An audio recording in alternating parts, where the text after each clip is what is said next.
বাঁশ গাছ সাধারণত শান্ত আর স্নিগ্ধ, কিন্তু বাংলার এক গ্রামে আছে এমন এক বাঁশবন যেখানে রাত হলে বাঁশের পাতার ফাঁকে ভেসে আসে অদ্ভুত শিশকারি।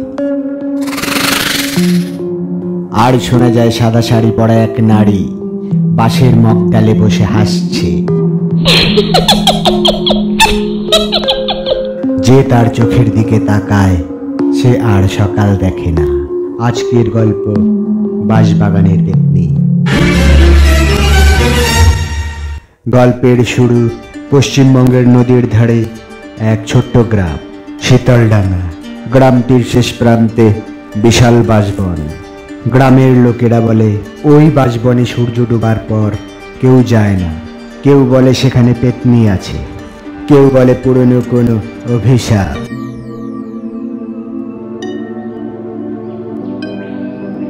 শহর থেকে সুব্রত নামে এক যুবক গ্রামে এসে একটা বাড়ি ভাড়া নিল। সাংবাদিক সুব্রত লোকগল্প নিয়ে কাজ করত।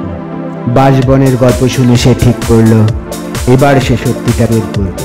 পাশের বাড়ির বুড়ি ফুলমণি দিদা তাকে প্রথম দিনই সাবধান করল, বাবা সন্ধ্যার পর বাঁশবাগানের দিকে তাকিও না। ওই বনে যে হাসির শব্দ শোনা যায় সেটা মানুষের না। সুব্রত হেসে বলল, দিদা এসব কুসংস্কার, আমি প্রমাণ করব এসব কিছুই নেই। সেই রাতে সুব্রত বাঁশবনের দিকে ক্যামেরা নিয়ে গেল। চাঁদের আলোয় বাঁশগুলো নড়ছে, পাতার ফাঁকে যেন কেউ দাঁড়িয়ে আছে। ক্যামেরা জুম করতেই সে দেখল সাদা শাড়ি, লম্বা চুল, মুখ ঢাকা। হঠাৎই বাঁশগুলো যেন একসাথে বাঁকতে লাগলো। বাতাস বইতে লাগলো বিপরীত দিকে।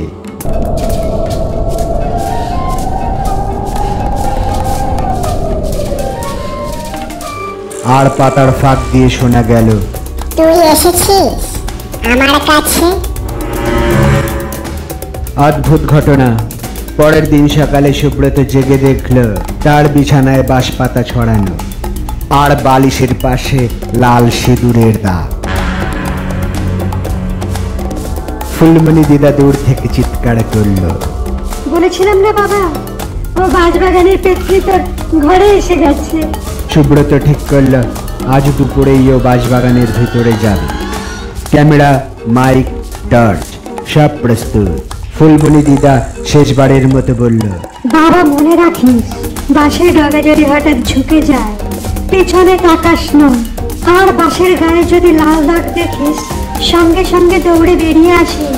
সুব্রত হেসে বলল, দিদা আমি সাংবাদিক, আমি পেতনি ধরতে যাচ্ছি, পালাতে নয়। দুপুরের রোদ ফেকে হয়ে এসেছে, আকাশে মেঘ। সুব্রত বাঁশবনের প্রথম সারি পেরোতেই চারপাশের শব্দ বদলে গেল। গ্রামের আওয়াজ, পাখির ডাক সব মিলিয়ে গেল। শুধু পাতার ফাঁকে ফিস ফিস শব্দ, যেন কেউ বাঁশের মাথায় বসে কথা বলছে। বনের গভীরে ঢুকতেই সে দেখতে পেল কিছু বাঁশের গায়ে লম্বা নখের আঁচড়, আর মাঝে মাঝে লালচে দাগ, যেন শুকনো রক্ত।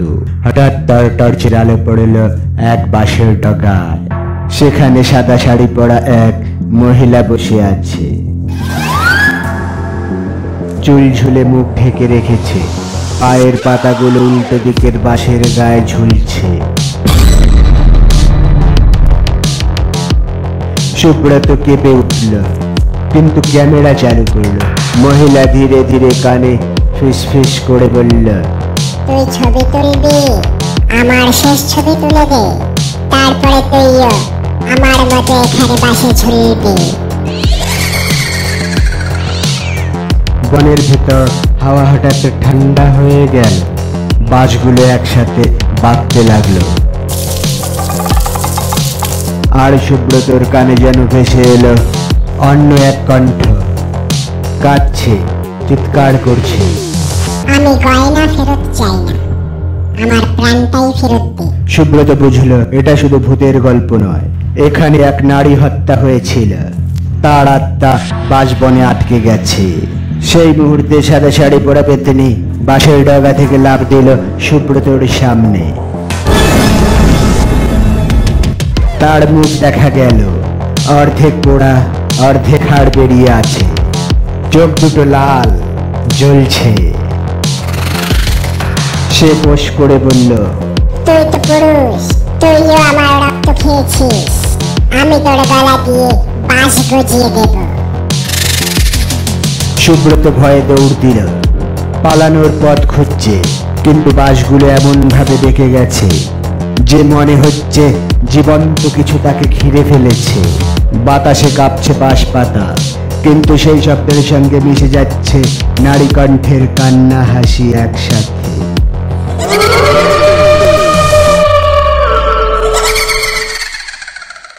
হঠাৎ তার চোখে পড়ল বনের মাঝে একটা ফাঁকা জায়গা, চারপাশে বাঁশের গায়ে লাল কাপড় বাঁধা। মনে হচ্ছে এটা কোনো পুরনো কবরস্থান। ফাঁকা জায়গার মাঝখানে মাটির উপর অর্ধেক বেরিয়ে আছে একটা পোড়া কঙ্কাল। মাথার খুলি ফেটে গেছে, হাতে এখনো লোহার বালা, আর গলায় লাল পুঁথির হার। সুব্রত কাছে যেতেই মাটির ফাঁকা দিয়ে সাদা শাড়ি পরা পেতনি উঠে দাঁড়ালো।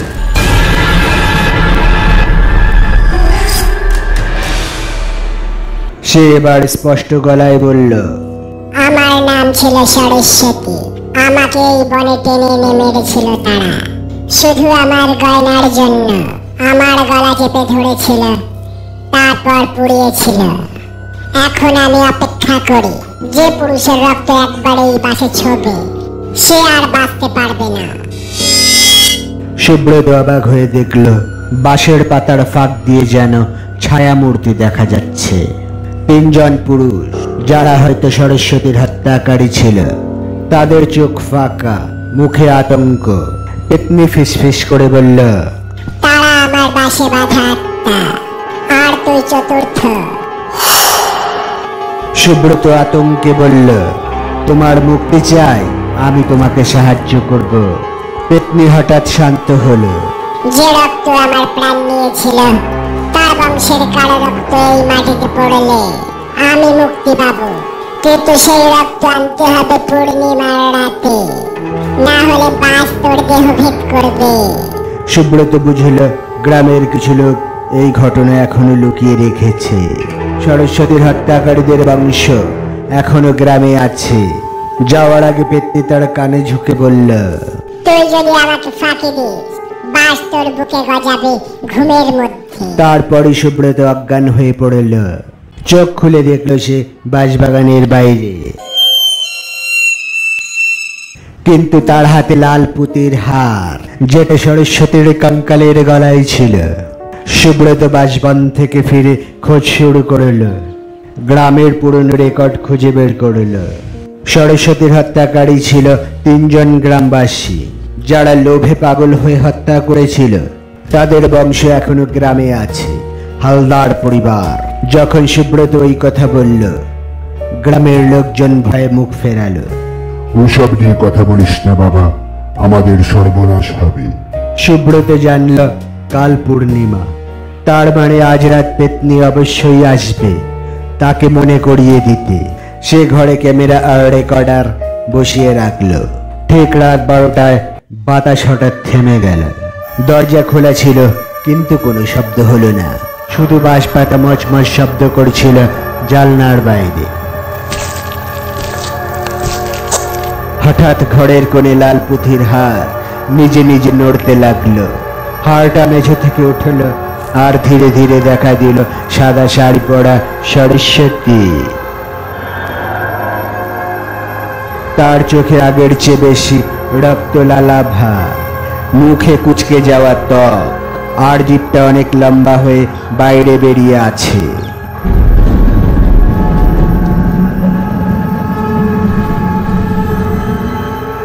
সে ফুসফুস করে বলল, তুই রক্ত আনবি তো, নাকি তোর রক্তেই বাসকে সিঞ্চন করব?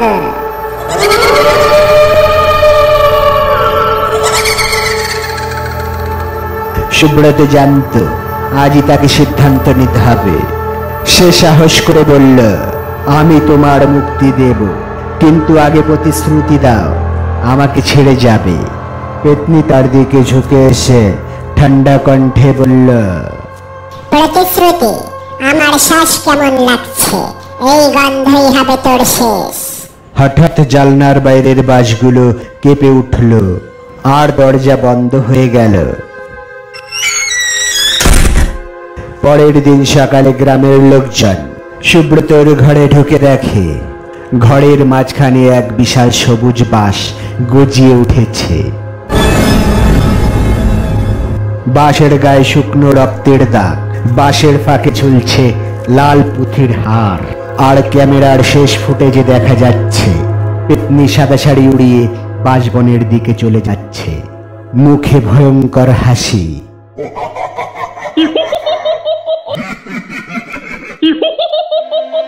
গ্রামে আজ লোকেরা বলে, বাঁশবনের পেতনি এবার নতুন সঙ্গী পেয়েছে, আর তার হাসি এখন দ্বিগুণ ভয়ঙ্কর।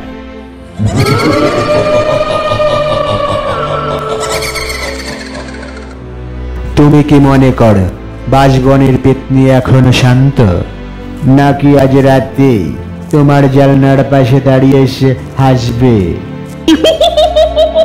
যদি কখনো রাতের বেলা বাঁশপাতার ফাঁকে ফিসফিস আওয়াজ শোনো, মনে রেখো সে তোমার নাম ধরেই ডাকছে। গল্পটা ভালো লেগেছে তাহলে লাইক দাও, কমেন্ট করো আর সাবস্ক্রাইব করে রাখো, কারণ পরের ভূত তোমার দরজায়ও কড়া নাড়তে পারে।